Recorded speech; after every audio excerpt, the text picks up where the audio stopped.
सबसे पहले जो मेन टॉपिक है, शहबाज शरीफ ने ऑफ़र कर दिया कौमी असम्बली में खड़े होकर कि 2018 के इलेक्शन का भी आप इंक्वायरी करवा लें। ठीक। अगर 2018 के इलेक्शन के अंदर जो कुछ हुआ था, जैसे डब्बे भरे गए शहबाज शरीफ के बकौल और जिस तरह बंदों की वफादारियां तब्दील करवाई गई, ठीक, तो फिर 2024 का इलेक्शन भी हुई है। अगर वो हुकूमत ठीक थी तो ये हुकूमत भी ठीक है। तो एक ऑफ़र शहबाज शरीफ ने एक तरह से की है। मुझे ज़ाती तौर पे ये लगता है, मैंने ये एनालिसिस अपने वीलॉग में भी किया, कि वो एक्चुअली नॉर्मलाइज करना चाहते हैं जो कुछ 2024 में हुआ, तो उसको कंपेयर करते हैं वो 2018 के साथ। एक वारदात तो ये है। दूसरा, शहबाज शरीफ साहब बड़ी चालाकी से इसको रिकॉर्ड पे रखना चाहते हैं कि मैंने तो ऑफ़र की थी तहकीकात। ये कल को यही कहेंगे ना, जिस तरह आपको याद है एक दिन इन्होंने कहा था कि मिसाक के मईशत कर लेते हैं, बिल्कुल, और उसको मरियम नवाज ने करार दे दिया था मजाक के मईशत। ठीक। इससे पहले कि पीटीआई जवाब देती, पीएमएलएन ने खुद ही अपना आइडिया वापस ले लिया और बाद में शहबाज शरीफ आज तक ये कहते हैं कि मैंने तो कहा था मिसाक के मईशत कर लेते हैं, तो मेरी तो इन्होंने बात ही नहीं मानी। आज उसी तरह शहबाज शरीफ ने एक बात की है। मुझे ज़ाती तौर पे ये लगता है, आप लोग अपनी ओपिनियन दे सकते हैं, कि पीटीआई को फौरी तौर पे ये ऑफ़र कबूल करके हर फोरम पे इनको एक्सपोज करना चाहिए। देखें, बिल्कुल, पहली तो बात यह है कि शहबाज शरीफ साहब ने तो एक तरह से, एक लिहाज से आप कह सकते हैं कि एतराफ़ जुर्म कर ली है। क्योंकि देखें, उन्होंने बात यहाँ से शुरू की है कि जी अगर आपको 2024 पे एतराज़ है तो 2018 भी खोल लें, तो 2024 तो आप मान गए ना कि आपने डब्बे भरे। लेकिन चलें, पीटीआई जिस तरह आप कह रहे हैं, तोड़े हैं तो वो भी तो तोड़ के जा रहे हैं। लेकिन सबसे बड़ी चीज़ ये है कि आप ज़रूर करें, क्योंकि देखें तहरीक इंसाफ का तो शुरू दिन से मौक़िफ़ ये रहा। इमरान खान साहब ने ऑफ़र भी की थी 2018 के बाद कि हम बनाते हैं, कमीशन आ जाए।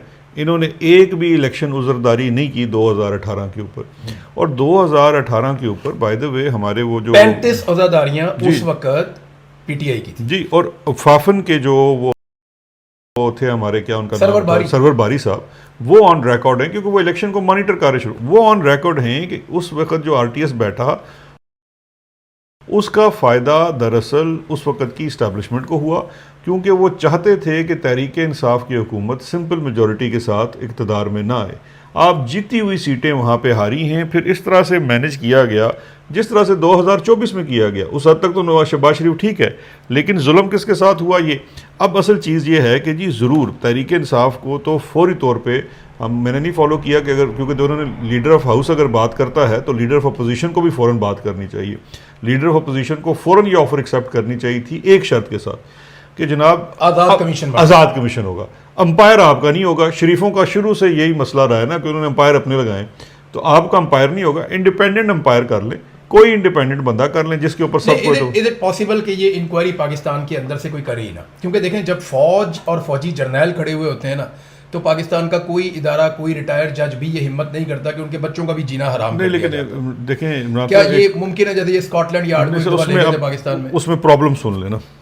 प्रॉब्लम ये है कि अब मेरा एतबार बाहर के इदारों पे भी नहीं रह गया, क्योंकि अगर यूरोपियन कमीशन की 2024 के ऑब्जर्वर की रिपोर्ट दब सकती है, पब्लिक ही नहीं हुई, बिल्कुल पब्लिक ही नहीं हुई, कॉमनवेल्थ की दब सकती है। यही बात जो है ना जी, 2024 के इलेक्शन की तहकीकात तो यहीं से एक यूएन की रिपोर्ट ले लें जी, एक यूरोपीय यूनियन की रिपोर्ट ले लें, एक आईएमएफ की रिपोर्ट, कॉमनवेल्थ की रिपोर्ट ले लें।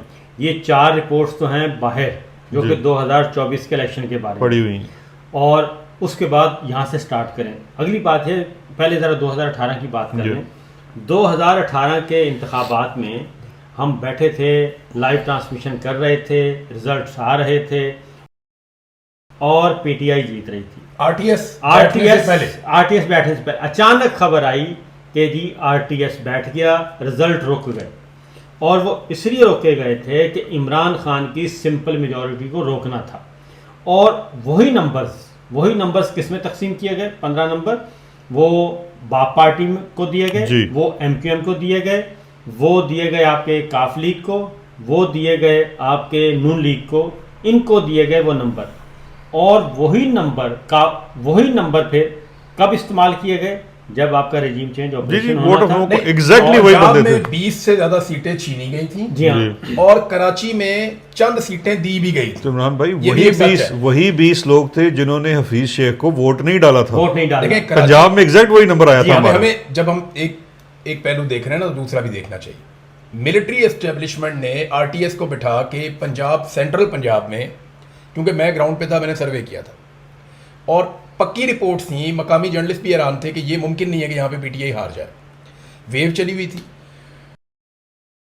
तो 20 से ज़्यादा सीटें सेंट्रल पंजाब से चोरी की गई और कराची के अंदर कुछ थोड़ी सी सीटें ऑब्लाइज भी किया गया। तो उन्होंने इस तरीके से मैनेज किया कि इमरान खान की ना सिर्फ वो जुबान बंद करें बल्कि इमरान खान को बेसाखियां पकड़ा दें। जी, ये हुआ आपके साथ, लेकिन हुकूमत आपको बनानी नहीं चाहिए थी, लेकिन फिर भी आपने हुकूमत बनाई। अब जो 2024 में हुआ उसका कंपैरिजन पाकिस्तान के किसी भी इलेक्शन से किया जा सकता है। इज इट पॉसिबल कि आप उम्मीदवार को अगवा कर देते हैं? नहीं, इसमें तो ये किया ना 2024 में तो ये किया कि एक तो प्री पोल रिगिंग तो हुई, फिस्तायत बड़े हुई, पैमाने पे इंतखाब बड़े निशान पैमाने भी पे ले हुई, लिया। ठीक है ना। उसके बाद जो हुआ, इसके बावजूद पीटीआई आज़ाद उम्मीदवार जीत गए और जीतने के बाद फिर तो ये हुआ ना 2024 में तो फॉर्म 47 तकसीम किया गया, बिल्कुल, जो कि 180 सीट्स के ऊपर 181 सीट्स के ऊपर पाकिस्तान तहरीक इंसाफ 12 बजे तो तक इसकी जीत रही थी। तहकीकात करेगा कौन? अब ये सवाल है, तहकीकात कौन करेगा? देखें प्री ऑफर एक तो हुई ना रिगिंग, प्री पोल रिगिंग हुई, एक हुई ऑन द डे रिगिंग हुई। अब उसमें दो डिफरेंट चीजें हैं, उसको डिफाइन कौन करेगा, इसको देखिए, देखेगा PMLN ने कौन। एक आपने भी शिकायत कहा की कि थी। इंडिपेंडेंट ऑब्जर्वर, फिर ये बात सामने आ गई कि इंडिपेंडेंट कहाँ से लेने, इंडिपेंडेंट बाहर से लेने हैं। बाहर वालों की हालत ये है कि अभी यूरोपियन यूनियन की आपने बात की है, उनकी बात की है, तो करेगा कौन? देखिए, पीएमएलएन ने एक शिकायत की थी, एक कि महकमा ज़राअत से किसी एमपीए को फ़ोन आया। वो एमपीए आज तक हमें सामने ही नहीं आया, दोबारा मिला ही नहीं, कि किसी एमपीए को महकमा ज़राअत ने फ़ोन किया और कहा जनाब कि आप पीटीआई ज्वाइन कर लें, और फ़ोन करने वाले ने बताया कि मेरा ताल्लुक महकमा ज़राअत से है। अब वो हो सकता है कोई आईएसआई को कोई बंदा हो, कोई हरामदर्दी कर रहा हो और उसकी ये कोशिश हो गई कुछ ना कुछ करके मैं पीटीआई में इसको ज्वाइन करवा लूँ या कुछ कर दूँ, बहुत मुमकिन है। इसके अलावा और ऐसी कोई शिकायत नहीं थी। इधर तो बंदे घरों से ही गवाह हुए, चादर और चार दीवारी का तकद्दुस पमाल हुआ, अपने हजारों कारकुन जेलों में डाल ये दिया, मेरा अपने पॉइंट है ना इंतखाबी कि निशान इन छीन लोगों से आप किस तरह एक्सपेक्ट नहीं, करते हैं? मुझे दूसरा तो तो- लगता है ये ऑफर नहीं है, ये तो सर इसमें गेम कमीशन कर बना रहे के हैं। ना नदीम अंजुम रिटायर हो गए हैं, उनको कमीशन का बनाया गया। अच्छा, इसमें बाय द वे ठीक आप कह रहे हैं कि इसमें ज्यादती इतनी ब्लेटेंट हुई है 2024 में कि अगर नदीम अंजुम भी अंपायर बन जाए ना, ਉਹਦੇ ਕੋਲ भी फैसला लिखा नहीं जाना। मेरा मशवरा ये है कि अगर ये कोई सही रिजल्ट चाहते हैं तो काजी फैज ईसा को बना लें। सिर्फ पूरे मुल्क में एक ऐसा आदमी है जो शरीफों के हक में ये रिपोर्ट भी लिख सकता है। हाँ, उसके अलावा तो उसके बंदा अलावा कोई कोई। नहीं। क्या नदीम अंजुम से भी ये बार नहीं बल्कि उठाया। ये 3 बंदों पे कमीशन बनाए, एक आर्मी से लिया जाए जनरल नदीम अंजुम को, जी एक जुडिशरी से काजी फायद ईसा को, जी, और दूसरा chief election commissioner Sikandar Sultan Raja को। राजा को, ये इन 3 का तीन- बना- और नहीं, जनरल बाजवा भी वेला है, उसको साथ शामिल करें। हाँ, तो ये चारों मिल के एक कमीशन बनाए और 4 रुकनी कमीशन इसके ऊपर फैसला करे, हाँ। ताकि जो बाकी कौम रहेगी ये गालियां देने में वो भी शुरू हो जाए। बल्कि अगर ये 4 लोग इकट्ठे बैठ ही जाएं, मेरा ख्याल है रिसोर्सेज ज़ाया करने के बाद बगैर कन्फेशन ही लिख दें तो बात हल हो जाएगी। और नहीं, ये चारों इसकी रिपोर्ट- इन्वेस्टिगेशन होनी बहुत ज़रूरी है, लेकिन बात ये है कि बात ये जो इसने प्राइम मिनिस्टर ने की है ना, बैठ के जो फ्लोर ऑफ द हाउस, लोगों को स्टूपिड बनाने अच्छा। वाला मसला। और सर, मुझे ना, तो ना, इमरान भाई मैं कुछ नजर आपको नहीं आता। we आपको have लगता to है be very सीरियस है ये? serious, sir. नहीं, हमें Is he हमें होना serious? चाहिए। वजह क्या है? हम तो हो जाएंगे सर, serious। ये हम तो जर्नैलों पे- चाहते हैं कि investigation सर, हो। इलेक्शन चोरी करने वालों पे, चाहे वो 2013 का इलेक्शन है, चाहे वो 2008 का इलेक्शन है, चाहे वो 2018 का इलेक्शन है, चाहे वो 2024 का इलेक्शन है, एक तो कंपैरिजन कोई नहीं है, किसी इलेक्शन का कोई कंपैरिजन नहीं है 2024 के साथ। जो हमने 2000 ये तो ऐसे है कि इस आदमी ने मर्सिडीज चोरी की, उसकी प्रॉपर्टी पे कब्जा किया, ये सारा कुछ किया, जब उसे पकड़ा तो उसने कहा देखो 3 पहिए वाली साइकिल है। यानी ये इस तरह का है ना, इसका कंपैरिजन बनता ही नहीं है कि तुमने जनाब अरबों रुपए लूट रही है और तुम कह रहे जी फलाना आदमी जो उसने लॉलीपॉप चोरी करके खाया था या उसको लॉलीपॉप दिया गया था। आप, ये कंपैरिजन नहीं है। ये जुर्म की डेफिनेशन में ये इतना बड़ा जुर्म हुआ है। एक्चुअली जर्नैलों के ऊपर बनता है जिन्होंने इलेक्शन चोरी किए गद्दारी का मुकदमा। इन्होंने आइन के साथ, मुल्क के साथ गद्दारी की है। जी। इन्होंने ना सिर्फ इलेक्शन को डिले करके आइन तोड़ा, बल्कि इन्होंने इलेक्शन के साथ जो रेप किया, इन्होंने, मैं इसको रेप का वर्ड कहूंगा, कि 2024 में 8 और 9 फरवरी की रात को जो इन्होंने कर दिया पाकिस्तान के साथ, पाकिस्तान आज तक उस एक रात की कीमत चुका रहा है। इसे नहीं, और दूसरी एक और चीज़ भी है ना, देखें जब हम इलेक्शन की बात करते हैं तो सिर्फ ये नहीं होगा कि उस रात के इलेक्शन की, इस इलेक्शन में तो प्री पोल रिगिंग है, बड़े प्री पोल रिगिंग है, जिसमें आपको सबसे बड़ा तो किरदार नज़र आएगा उस वक्त की सुप्रीम कोर्ट का, काजी कि किस तरह से एक जमात को ख़त्म करने के लिए।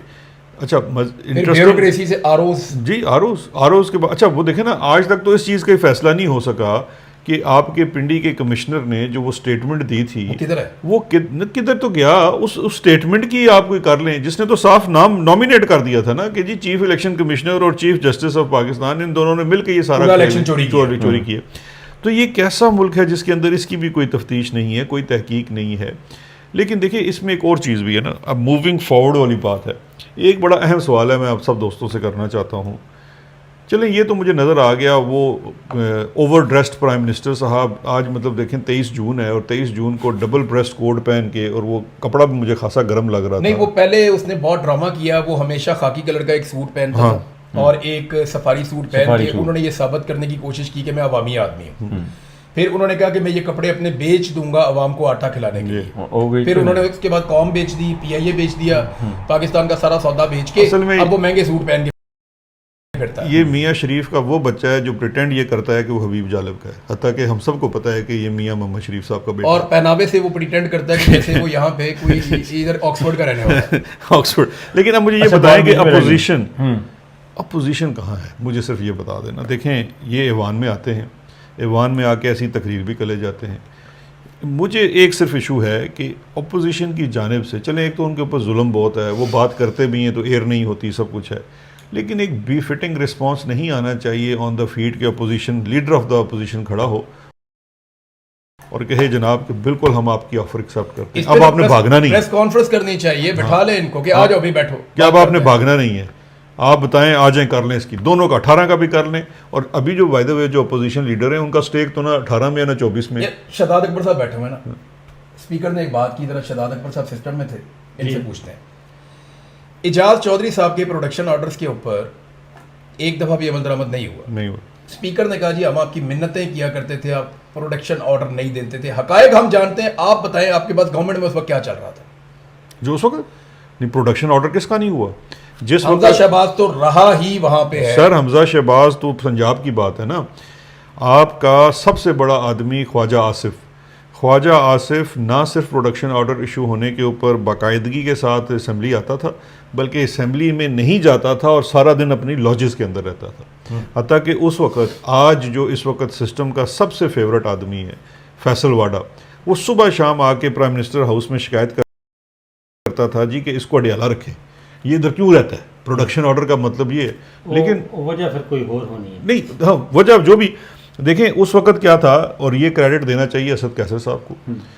एज अ स्पीकर मैंने खुद देखा, मेरी असद कैसर साहब से कोई कह लीजिए बहुत चीज़ों पे इख्तलाफ भी हो जाता है। असद कैसर ने और परवेज इलाही ने जी इनको बहुत फैसिलिटी, इन्होंने एज स्पीकर एक्ट किया है। असद कैसर साहब जो थे वो एज स्पीकर एक्ट करते थे, और मुझे हो सकता है उस वक्त बुरा लगता हो कि यार तुसी की देखो इन्होंने ये क्या करते हैं। वो कहते थे नहीं देखो, ऐवान के लिए मेरा रोल स्पीकर का है, और ये मैंने असद कैसर को खुद, ये और बात है कि आखिरी दिन असद कैसर साहब को वो रूलिंग पास करनी चाहिए थी जो कासिम सूरी को करनी पड़ी। उस दिन असद कैसर साहब बैठ गए थे, और मैंने उस मीटिंग में कहा था कि काश आज हमारी जमात में कोई वो वो मुल्तान वाले जो साहब हैं जिन्होंने जरदारी के लिए चिट्ठी नहीं लिखी थी, मिसाल तो गलत थी, लेकिन कम अज़ कम कोई अपने लीडर से और अपनी कॉज से वफादारी दिखाने के लिए आप किसी हद तक भी जा सकते हैं।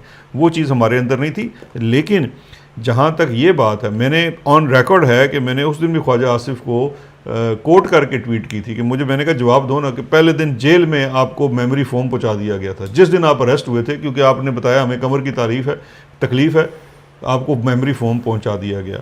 आपकी प्रोडक्शन ऑर्डर इशू होते हैं, और सिर्फ इसके प्रोडक्शन ऑर्डर नहीं, आपका शहबाज शरीफ प्रोडक्शन ऑर्डर के ऊपर आता था। रही बार है शहबाज। तो इसका मतलब ये है कि हमारी पार्लियामेंट जो आज की पार्लियामेंट है उसको फिर ये पार्लियामेंट का स्पीकर नहीं चला रहा। नहीं, स्पीकर तो खैर देखें ना, स्पीकर तो कहीं एग्जिस्ट ही नहीं वज़ीर आज़म ही नहीं चल रहा।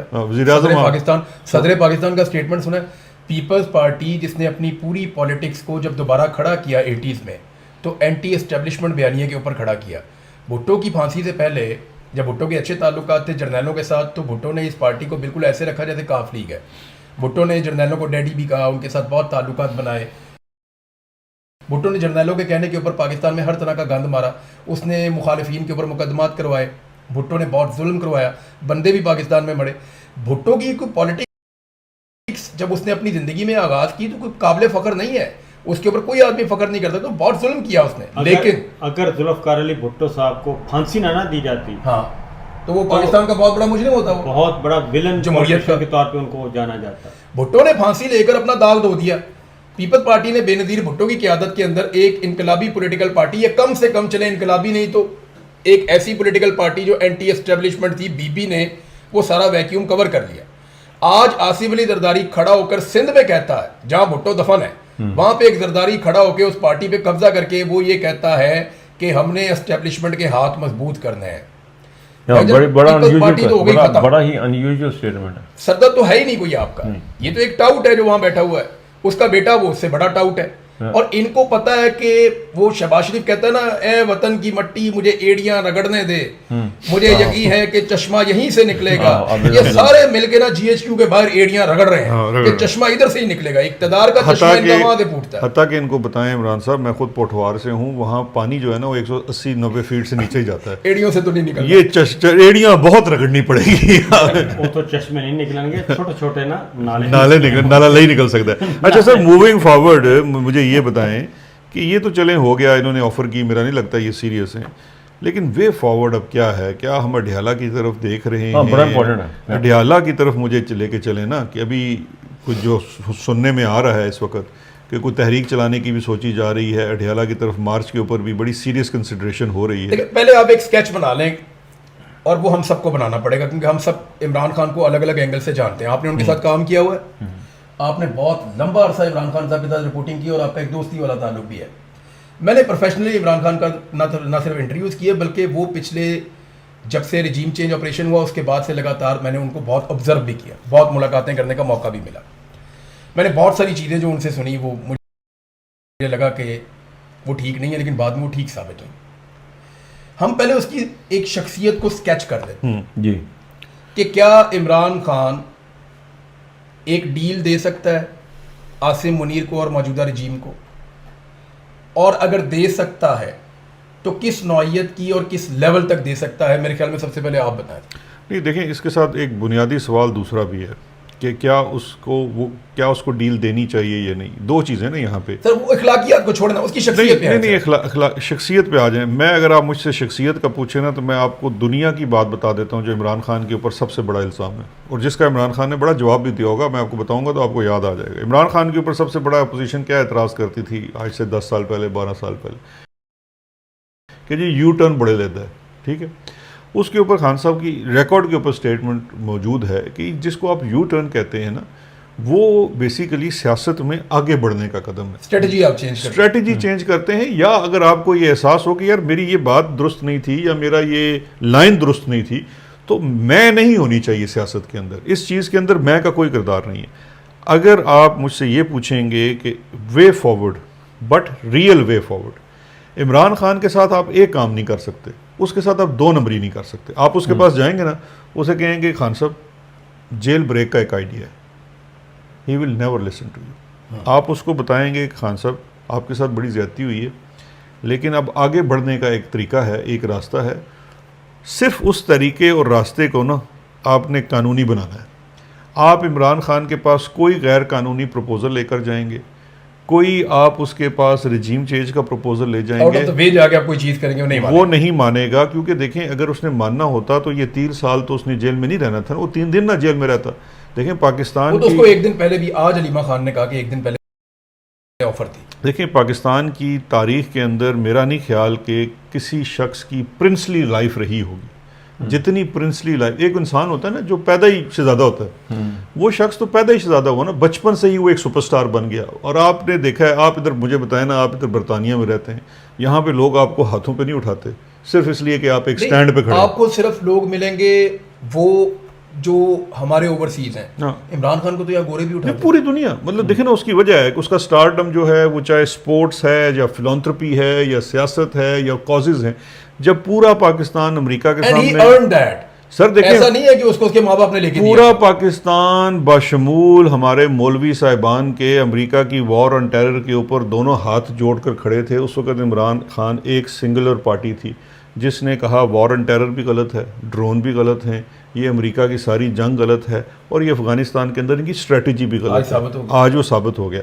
अच्छा, अब इस बंदे के साथ ना आप सिर्फ ये नहीं कर सकते कि खान साहब हम कोई 2 नंबरी कर लेते हैं। इस वक्त वो अबव 70, वो इस वक्त ही इज़ लिविंग। देखें, इमरान खान के बारे में एक चीज़ कही जाती थी कि जी ग्रीक मिथोलॉजी का ना एक हीरो है, ग्रीक मिथोलॉजी के अंदर जो सबसे इंपॉर्टेंट चीज़ होती है ना, ग्रीक मिथोलॉजी के अंदर है लेगेसी। वहाँ पे कॉन्सेप्ट ये है कि आपकी ज़िंदगी तो बेमानी है, मैटर ये करता है कि आपने लेगेसी क्या छोड़ के जाना है।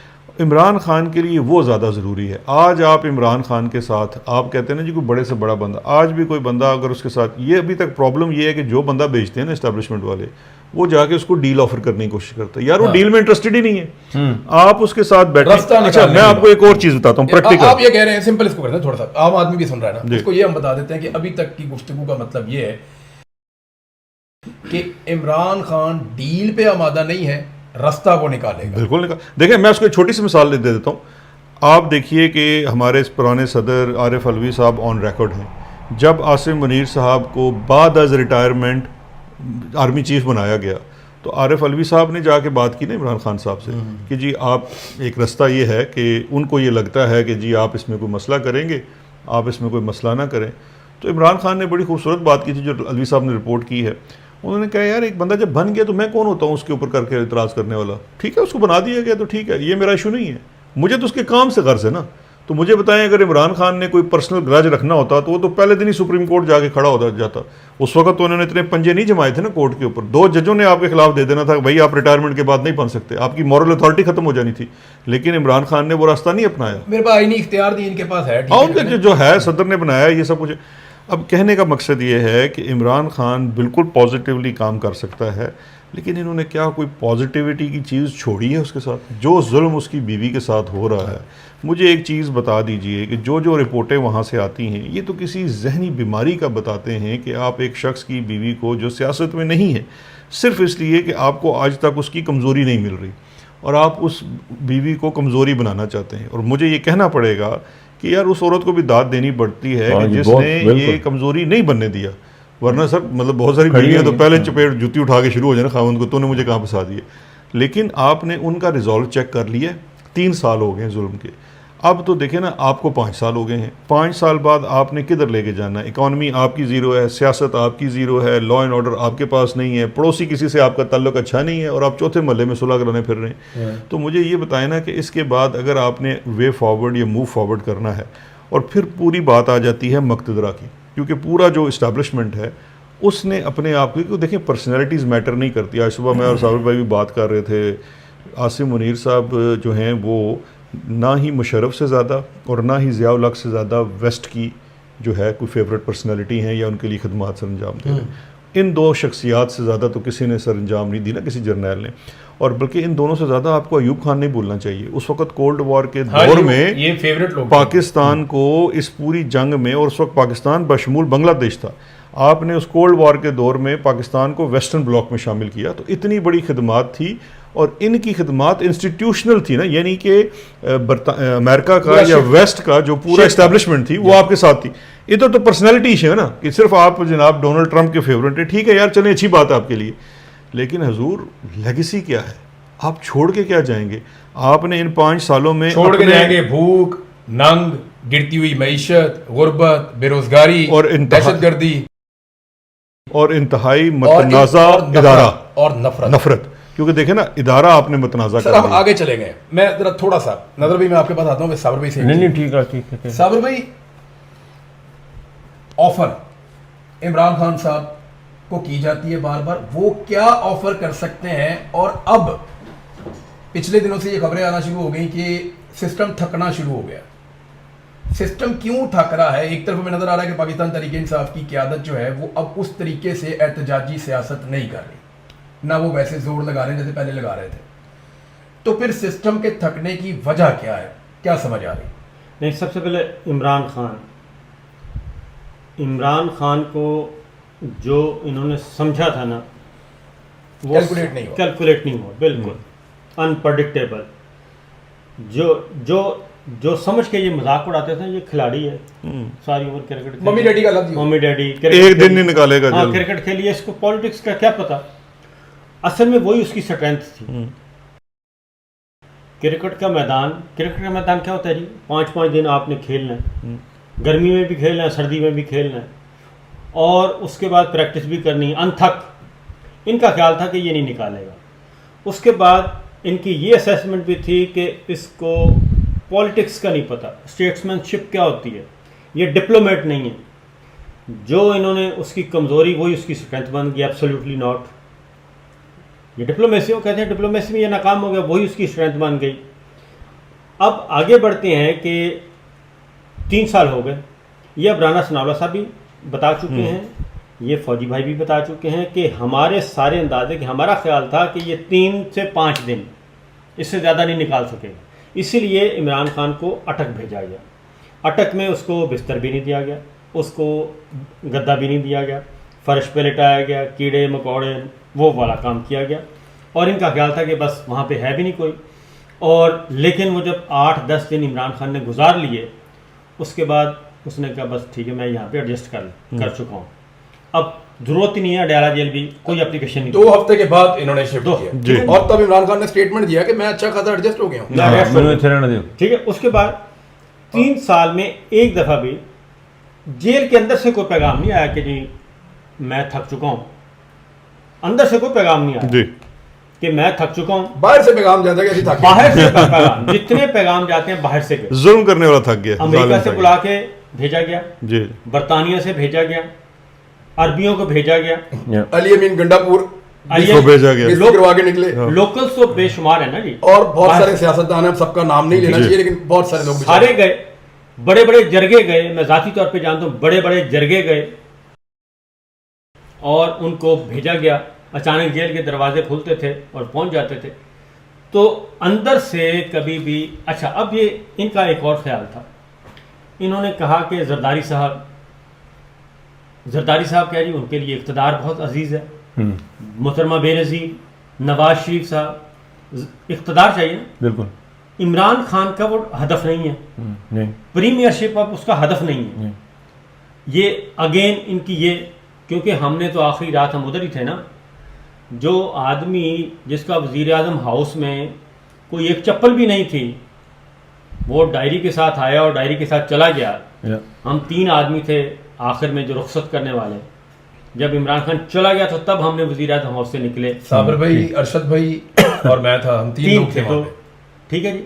और वो आराम से, और वो पहला शख्स है, पहला वज़ीर आज़म बल्कि कि जो वज़ीर आज़म के तौर पर वज़ीर आज़म हाउस से गया, उसके पास 5 दिन 6 दिन थे, मजीद 6 दिन थे कि वो वज़ीर आज़म रह सकता था कानूनी तौर पे, जब तक कि अगला आ नहीं जाता। ओके वो वापस नहीं आया, उसने कहा बाय बाय टाटा। फिर उसके बाद उस वज़ीर आज़म ने सबसे पहले जनरल बाजवा का फ़ोन ब्लॉक किया। जब और उनको फैज हमीद का भी, दोनों के नंबर ब्लॉक किए, ब्लॉक कर दिए नंबर। क्यों? क्योंकि इन्होंने कहा कि आए, खाना शाना खाते हैं, हम आपको रुखसत करते हैं, सारे एयर चीफ जो हैं आपको सर्विसेज चीफ डिनर देते हैं। उसने कहा कौन सा डिनर, खुदा हाफिज। तो ये उसका जाने का मामला था। जेल में एक पैगाम नहीं आया, सारे पैगाम बाहर से जा रहे हैं। तो सिस्टम जो है, इसका मतलब बड़ा क्लियर है कि सिस्टम थका हुआ है। और अब इशू क्या है, एक और बात, इशू ये है कि ये शहजाद अकबर साहब ज़्यादा उसको लीगल पॉइंट, आप जो कुछ भी करते हैं, क्योंकि ये इस वक्त डेमोक्रेसी नहीं है, ये इमरान भाई, ये है चोरी का इलेक्शन, चोरी का मैंडेट, जाली पार्लिमान, ये पार्लियामेंटेरियंस नहीं है, चोरी का माल बनने लगाया हुआ है। ठीक है, चोरी का माल है। एक एलियंस को आपने फॉर्म 47 दे दिया कि जी नज़र अब्बास साहब रुकने कौमी असम्बली हैं, शहजाद अकबर साहब हैं, इमरान रियाज साहब हैं, मैं हूँ, हम हारे हुए हैं और सबको पता है कि हम हारे हैं, सबको पता है हम हारे हुए हैं। वो कॉन्फिडेंस ही नहीं आ सकता कि हम अवामी बना नुमाइंदे हैं। दिया। उसके बाद आगे जो जनरल मुशर्रफ ने दो दफ़ा उन्होंने आइन तोड़ा, एक 99 में और एक नवंबर 2007 में। ज़िया साहब ने सिर्फ एक दफ़ा तोड़ा था आइन, जब उन्होंने मुअत्तल कर दिया। ठीक है जी। अयूब खान साहब ने आइन फारिग करके नया आइन लाया। ये डिक्टेटर थे ना। इन्होंने कितनी दफा तोड़ा? इन्होंने तो हर रोज तोड़ते हैं, फीती करता है, हर रोज तोड़ते हैं। पहले पंजाब असम्बली का इलेक्शन नहीं करवाया 90 दिन में, आइन तोड़ा। फिर केपी का आइन तोड़ा, जनरल इलेक्शन आए, आइन तोड़ा। फिर 26वीं गैर आइनी तरमीम करवाई, किससे? इलेक्शन और पार्लियामान से। और आपको पता है 27वीं आईनी तरमीम में जो इस्तिस्ना मिला है आर्मी चीफ को, ये पाकिस्तान के आइन की बुनियाद से मुतसादिम है। हमारा एक करारदाद मकासद है जी आइन में, ओके, वो ये कहती है कि कोई भी ऐसा कानून या आइन नहीं बन सकता जो इस्लाम की बुनियादी रूह से मुतसादिम हो। इन्होंने ताहयात इस्तिस्ना देकर इस्लामिक वैल्यूज़ को और कवानीन को चैलेंज कर दिया। ठीक, ये जिस दिन आसिम मुनीर साहब ने कुर्सी से उतरना है, ये 48 से 72 घंटे के अंदर उनका इस्तिस्ना वाड़ के वापस हाथ में पकड़ा दिया जाएगा। जनाब ये आपका और इस्तिस्ना ले जाओ इसको। मुफ्ती तकी उस्मानी साहब ये बात वो मजबूर हो गए ये कहने ऑन द रिकॉर्ड बता चुके हैं, बता ये चुके गैर हैं इस्लामी है कि गैर इस्लामी है। और तो गैर शरई। गैर शरई, गैर इस्लामी, गैर कानूनी, गैर आईनी। अच्छा साबर भाई, मैं एक सेकंड रोक लूँ आपको। मैं ISI की कैद में था। मुझे एक दिन कुछ ऑफिसर्स आते हैं और मुझे महसूस हुआ ज़्यादा लोग आए हैं, तो कुछ सामने आ गए, बाकी इधर छुप गए साइड पे। तो नकाब उन्होंने पहने हुए थे, मैं अपने सेल में बैठा हुआ था नीचे। तो मुझे उन्होंने कहा जी बात करनी है आपसे। मैं सीधा होकर बैठ गया। मैं फिर इंटरोगेशन आ गई। मुझे जो आखिरी खबर मिली थी ना ISI की कैद में जाने से पहले, वो ये थी कि इमरान खान को छोड़ दिया गया। सुप्रीम कोर्ट ऑफ पाकिस्तान ने इमरान खान को छोड़ दिया। उसके बाद मुझे नहीं पता था दुनिया में क्या हो रहा है। उन्होंने मुझे पूछा कि इमरान खान कब तक टूट जाएगा। तो मैंने कहा पकड़ लिया आपने उसको? उन्होंने कहा हाँ पकड़ लिया। मैंने कहा कब पकड़ा? कहते ये छोड़े, बताएं कितने दिन में टूट जाएगा। उन्हें लगता था कि मैं कुछ उन्हें बता सकता हूं कि इमरान खान की कैपेसिटी क्या है, हालांकि मैंने क्या बताना था। तो मैंने उन्हें कहा, मैंने कहा जी आप उससे मांग क्या रहे हैं, आपको चाहिए क्या उससे? उन्होंने कहा जी वो माफी मांगे। तो वो चीज़ तो उसके पास है ही नहीं। देखिए आप किसी आदमी से जो चीज़ मांगते हैं ना, वो उसके पास होती है। आप मुझे कहेंगे यार मुझे काला पेन चाहिए, मैं कहूँगा ये ले लें आप। आप मुझे कहेंगे मुझे पिंक पेन चाहिए, वो उनके पास है, वो आपको दे सकते हैं, मैं नहीं दे सकता। ये माफ़ी इमरान खान के पास है ही नहीं कि वो इनसे मांग ले। ये उसके एटीट्यूड, उसके करेक्टर का हिस्सा ही नहीं है। मैंने उनसे कहा यार आपको मैं एक बात बताऊँ, मेरी इमरान खान से बात हुई है और मैंने उनको सुना है, और मैं आपको ठीक बात बता रहा हूँ। आपके पास ना, मुझे जो असेसमेंट है 15 दिन है आपके पास। आप इमरान खान के साथ जो भी मामला करना चाहते हैं, वो लड़ाई नहीं करना चाहता। वो पाकिस्तान में इलेक्शन करना चाहता है, पाकिस्तान को ट्रैक पे लाना चाहता है। मैं उसकी कोई तारीफ नहीं कर रहा, लेकिन वो रास्ता बनाएगा। अगर आपने उसको पकड़ भी लिया है तो आप उससे बात कर लें, लेकिन टाइम थोड़ा है आपके पास। इसके बाद ना वो अपनी कैद का गुलाम बन जाएगा। फिर मैंने उनको थोड़ा समझाया तो उसने मुझे जुमला बोला। उसने कहा जी जब थोड़े दिन इसको नशा नहीं ना मिलेगा तो फिर देखना ये पैरों में गिरेगा। ये उसने मुझे कहा।